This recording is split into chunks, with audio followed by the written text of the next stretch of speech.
Gente, ó, seguinte, a gente sabe, né, que queda de cabelo, calvície, ultimamente vem deixando as pessoas até mesmo um pouco angustiado, né?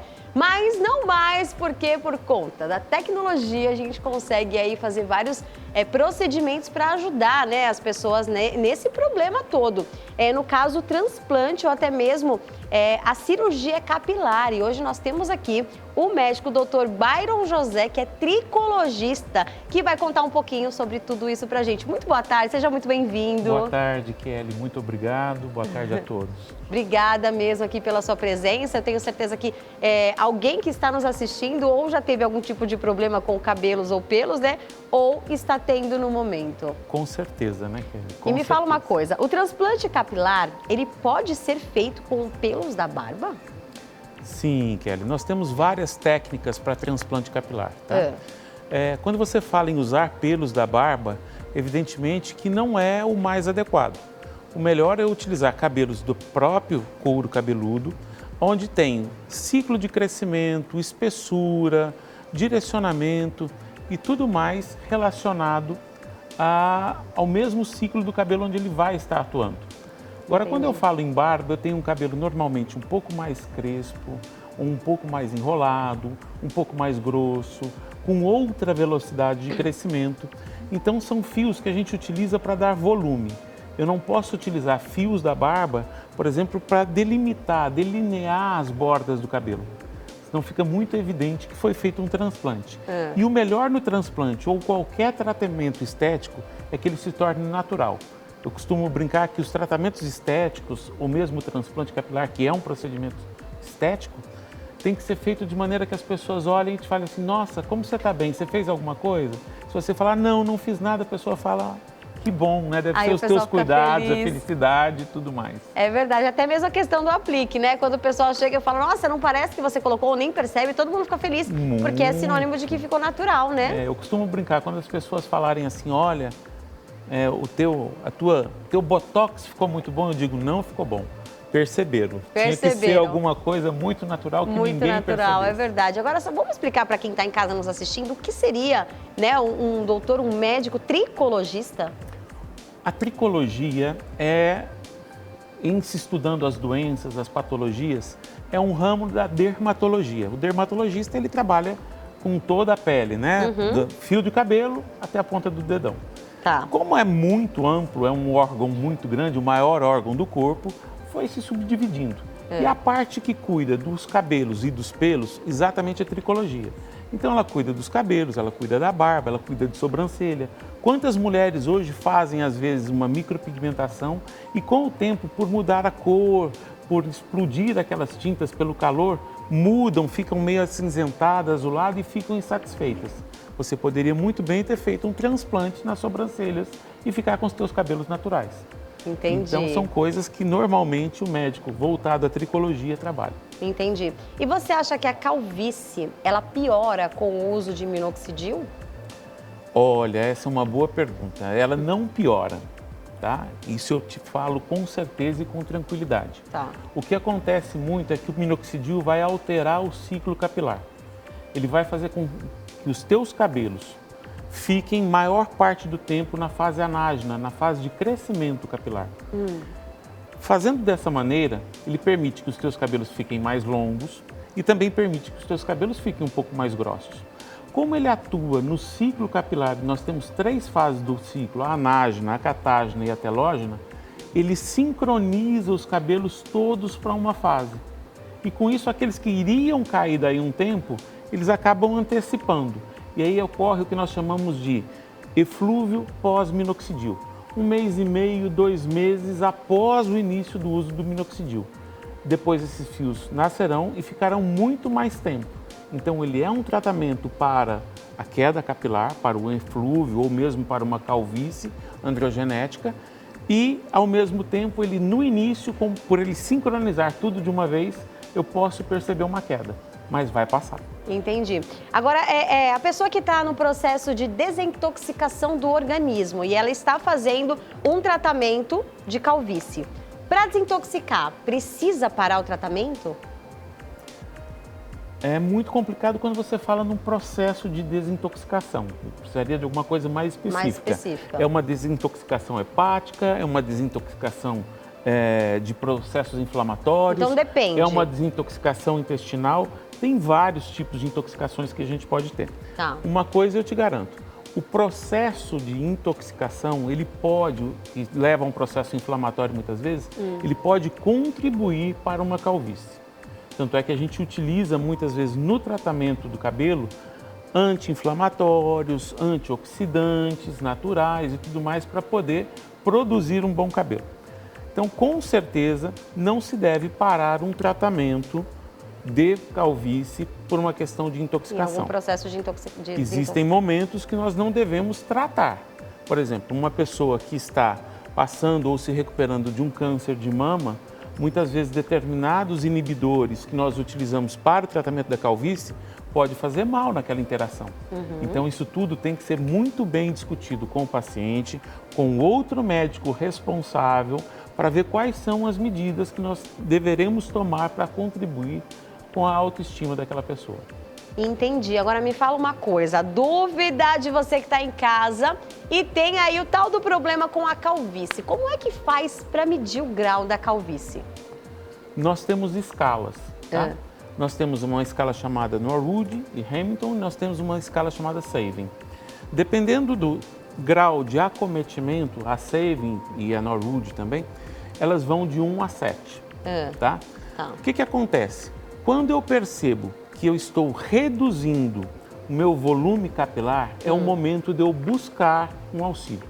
Muitas pessoas esperam muito tempo para buscar uma ajuda, ou começam a buscar ajudas não especializadas e com isso demoram a instituir um tratamento eficaz. Vai vendo um shampoozinho aqui, outro ali para queda, vai achando que está resolvendo. Um bom assunto. Observação. Shampoo para queda. Queda de cabelo. Shampoo para queda, ele age tão rápido sobre o teu couro cabeludo, que ele não vai ter efeito sobre a tua queda. Se for um shampoo para tratamento de uma dermatite seborreica, a famosa caspa, sim, isso nós utilizamos. Nós pedimos que esse shampoo tenha uma ação de pelo menos 5 minutos no teu couro cabeludo. Agora, agir, interferir num sistema bioquímico, hormonal, que é muitas vezes uma calvície, ele não tem esse potencial. Então nós temos que tomar muito cuidado, inclusive até com o que se vende por aí. Porque às vezes a pessoa não vai estar tão satisfeita. Entendi. E o processo de queda de cabelo, ele, pelo que eu imagino, né, pode ter vários fatores, né? Vários. Talvez múltiplos. Falta de vitamina. O que pode levar à queda de cabelo? Olha, eu costumo falar para os meus clientes o seguinte. Queda de cabelo são várias as causas. Muita gente fala assim, estresse causa. Eu falo, estresse causa queda de cabelo, sim, mas tem que ser o último diagnóstico a ser feito. Eu tenho que ter certeza absoluta de que todos os outros diagnósticos para poder chegar e falar assim, é estresse. Entendi. Entendeu? Então, assim, má alimentação, bebida alcoólica, cigarro, tá? Poluição, insolação, que mais? Estresse, uma cirurgia, Covid. Quantas pessoas tiveram quedas de cabelo por Covid?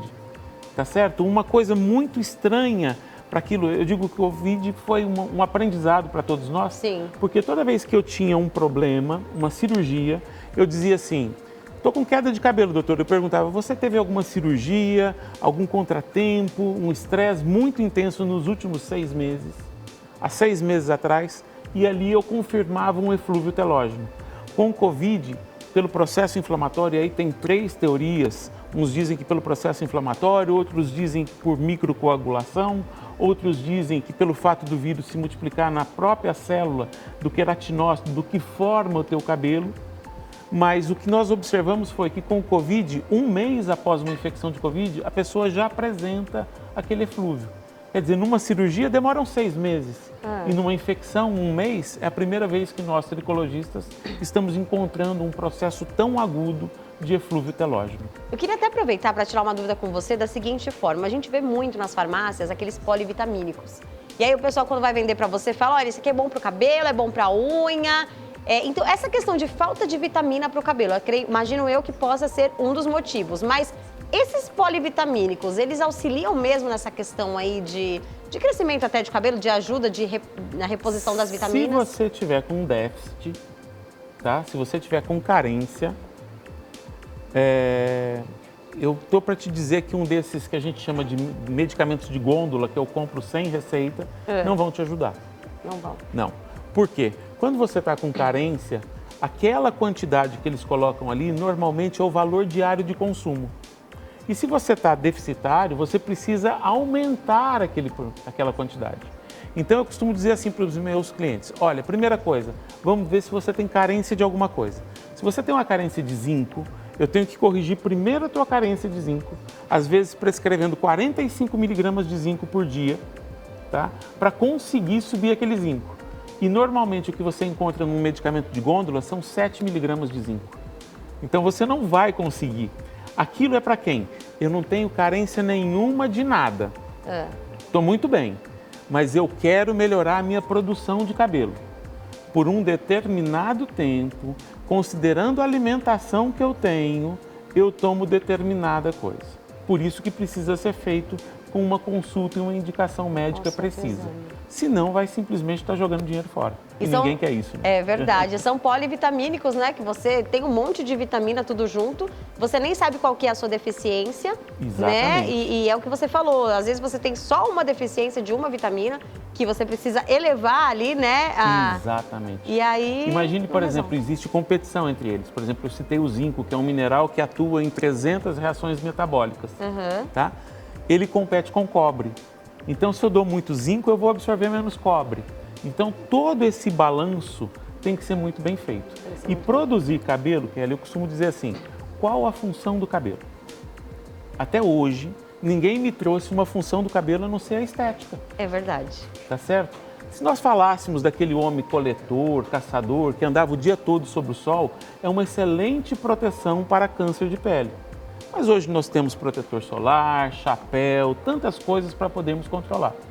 Então, assim, nenhum organismo, e o teu organismo, como de todos nós, por mais que alguns abusem, com certeza ele é muito, muito, muito esperto, sábio, inteligente. Nenhum organismo vai deixar, por exemplo, de fornecer um zinco que está carente para o coração, porque se o coração estiver em falta, ele vai parar e vai morrer, para mandar para o cabelo. Então eu tenho que estar com uma nutrição quase que de atleta. Se eu quero produzir cabelo em unhas bonitas, eu tenho que ter um equilíbrio nutricional como se fosse um atleta profissional. E agora me diz uma coisa, duas perguntas que eu queria fazer. A primeira é o seguinte, se a pessoa tá com tudo ok, né? Não tem nenhuma falta de vitamina, tá tudo certo, se alimenta direitinho, mas usa muito boné, 24 horas por dia. Tem uma galera que usa boné 24 horas por dia. Isso pode dar queda de cabelo? O grande problema do boné é que muitas vezes ele dificulta a própria transpiração e respiração da tua derme, da tua pele, né? Porque quem vai estar mais exposto é a epiderme. E isso pode facilitar o ambiente para crescimento de fungos de uma maneira desproporcional. Não que aqueles fungos não estivessem ali ou que ali não fosse o local. Por exemplo, o malacésia, que é um fungo causador da dermatite seborreica, da caspa. Ele pode, simplesmente pelo fato de usar o boné, acumular suor, acumular oleosidade, e aí aquele ambiente fica propício para aquele fungo crescer mais do que ele deveria. E ali vem a irritação, ali vem a caspa e ali vem a queda capilar. Entendi. Então eu tenho que usar, posso usar sim, mas de maneira comedida, né? Com equilíbrio, na vida tudo é equilíbrio, né? E depois que a pessoa faz uma reposição capilar, há chance de nascer novamente cabelos? Desculpa, uma reposição como você disse? Faz um implante capilar. Ah, o implante, tá, ótimo. Quando nós falamos em implante, né, nós vamos, na verdade, a um transplante. Porque o implante, eu pegar desculpa, é implante, desculpa. Tá? Eu vou pegar e vou levar de um lado para o outro. Tá? Vou transplantar. No de caso, um local, o cabelo é transplantado. É transplantado, é um transplante autólogo. Meu, para mim mesmo. Do seu. Implante, há uns anos atrás, tinha algumas fibras que o pessoal implantava. E aí só que dava muita reação inflamatória, não deu certo. Seria maravilhoso, talvez é melhor então você pegar o do seu mesmo. Então quando eu pego aqui de uma área doadora, que normalmente é a área da nuca, e transplanto, transfiro para frente, o que a gente chama de região parietal ou frontal, tá? Aonde eu retirei não vem mais. Eu costumo dizer o seguinte, é como se eu pegasse uma árvore e transplantasse ela, tirasse com raiz e tudo de um local e levasse para outro. Naquele local não vai ter aquela árvore mais. Não nasce mais. Então, por isso que é muito importante ter a noção da área doadora. Tem pessoas que às vezes vão fazer transplante, fazem transplantes, às vezes tem o que a gente chama de sobreextração. O pessoal se entusiasma em extrair muito, tá? E com isso a pessoa tem uma densidade capilar alta nessa região frontal e parietal e fica careca na nuca. Não fica legal, né? Entendi. Então, assim, tem que tomar muito cuidado com isso. Então, você acabou já respondendo a pergunta que eu ia fazer agora na questão de rejeição, né? Então, se for do próprio cabelo, que é o mais utilizado hoje... É o único utilizado. É o único. É o único.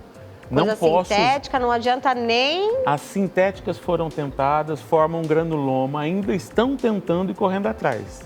A Melhor ciência, não arriscar. Amanhã pode ter, mas hoje ainda não. Tive clientes que chegaram e falaram assim, olha, meu irmão gêmeo é muito cabeludo, então eu vou tirar, sou gêmeo dele, idêntico. Não adianta. Não adianta. Vai ter rejeição de qualquer maneira. Justifica-se um transplante de órgãos entre pessoas quando aquele órgão é vital. Um transplante cardíaco, fígado, rim, tem que ser compatível e a pessoa fica tomando imunossupressor o resto da vida. Não compensa você tomar imunossupressores para ter cabelo. Então, assim, esse transplante ele só é feito para quem ainda tem um pouquinho de cabelo? Por exemplo, quem é totalmente careca, se quiser fazer... É que ninguém fica totalmente não careca. Fica. Você pode ver que a gente costuma brincar que a pessoa fica com paralama aqui atrás, assim, sabe? Então, acabam raspando tudo, mas se deixar crescer, cresce. Tem cabelo. E outra, aí entra aquela coisa que nós comentamos, a primeira questão. Eu posso tirar daqui, colocar delinear todo o meu cabelo com cabelos que eu retirei daqui e faço o volume capilar com cabelos da barba, com cabelos do peito, com cabelos das pernas. Então, existem maneiras. E, se não der para fazer, existem tantas outras técnicas, né? Hoje existem próteses fantásticas, existem micropigmentações fantásticas. É verdade. Que realmente dá para você conseguir compensar. É verdade. Sem contar as pessoas que são muito mais bonitas carecas do que com cabelo. É verdade, né? Eu também acho, super concordo. E agora me fala uma coisa, tem uma outra, um outro, eu não sei como que eu posso chamar, mas é um probleminha bem chatinho que eu tenho visto ultimamente acontecendo bastante. E pra mim é novo porque recentemente tem vistos muitos casos, né? Que é a questão da alopécia. O que causa, na verdade, a alopécia? O que vem depois disso? Porque parece que ali não nasce mais cabelo. Kelly, é assim, alopécia, tá? Calvície, careca, são todos sinônimos, tá? Ah! Tudo é sinônimo. Tudo sinônimo, entendemos agora. O que nós temos, que o pessoal fala muito, é uma alopécia androgenética. É uma das causas. Ela é uma alopécia não cicatricial, muitas vezes, dependendo do grau dela, é onde nós indicamos o transplante capilar, tá certo? Mas o que eu tenho que lembrar, e lembro isso para todos que têm interesse, é que, olha o nome, alopécia andro, que são hormonais, genética, eu estou no meu DNA. Então, eu tenho que tratar sempre. O transplante capilar, esses fios que eu retiro daqui e coloco, transplanto para o outro local, eles não vão afinar, eles não vão sumir. Mas todos os outros vizinhos que eu estava contando para dar aquele volume bonito no cabelo, vão continuar afinando e sumindo. Então, eu tenho que tratar constantemente, tá certo?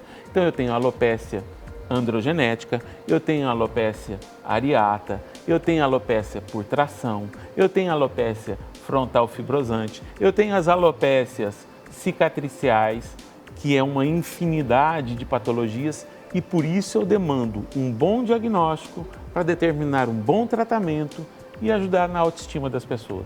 Agora uma curiosidade, essa alopécia aí por tração, ela só acontece em casos, por exemplo, das mulheres que têm aplique, que acaba tendo aquele peso maior ou não? Sabe aquelas mulheres que fazem aquele rabo de cavalo bem puxadinho, bem esticadinho assim para trás? A cabeça dói, que é uma beleza, né? Tá doendo. Tá aí o sinal. Aonde tem dor, calor, tumor ou inchaço e rubor, que é a vermelhidão, existe um processo inflamatório. Se existe o processo inflamatório vai atuar sobre o bulbo capilar e vai fazer com que você perca os cabelos. E pela constância disso, pode se tornar uma alopecia ou alopécia cicatricial, onde simplesmente não vai adiantar fazer mais nada ali. Às vezes nem transplantar, porque como está atrofiado a pele, ela não é capaz de manter aquele novo folículo. Entendi. Por isso que eu sempre dou a dica, olha, prendeu o cabelo, solta um pouquinho, deixa o volume na frente, nada de sentir dor, para evitar o problema no futuro. Não, até porque sentir dor com o cabelo preso ninguém merece, né? Com Fora certeza. o peso que é, né? Sim, com certeza. Agora me fala uma coisa, pra você, o que mais aparece? Imagino que sejam homens, mas acho que também tem uma grande quantidade de mulheres, né?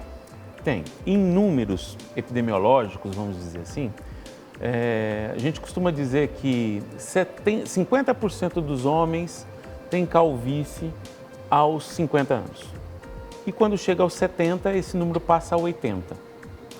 Para as mulheres, elas costumam ter em torno de 30%, 35% de calvície, em torno dos 50 anos. Então o número é muito menor, Sim. Só que é muito mais impactante. Sim. Tá? Eu costumo dizer o seguinte, se você vê um homem careca, é até estigmatizante. Porque se você vê um homem careca, muitas vezes você fala assim, olha, passou no vestibular, deve ter sido trote. Agora, para a mulher, muitas vezes fala assim, coitada, deve ter tido câncer. Então, assim, é muito estigmatizante isso. E a gente tem que preocupar muito com isso. Porque é um processo de autoestima e que pode levar a uma depressão tão grande, tão grave, doenças psiquiátricas tão graves, que muitas vezes tentam até o autoextermínio, podem tentar o suicídio. Então, a gente tem que dar muita importância. Não é só uma perda de cabelo, não é só deixa isso para lá. E assim, muitas vezes, no caso das mulheres, né, elas conseguem ainda cobrir aqui, ó, essa parte, né, de fora. Mas aqui, gente, eu, por exemplo, tenho um pouquinho de calvície. Sempre tive, desde criança, porque eu lembro que eu prendia, sempre ficava aqueles cabelinhos aqui, ralinho, que nunca cresceram.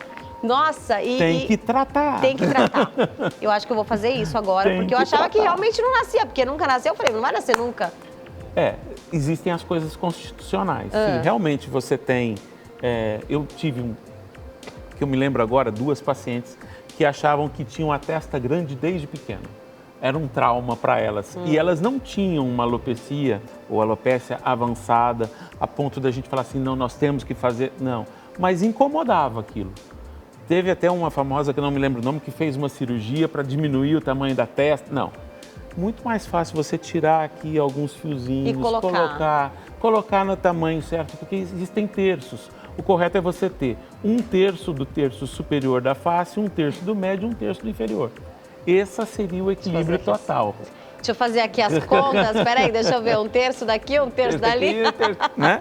Então, assim, tem que tratar e quanto antes, melhor. Né?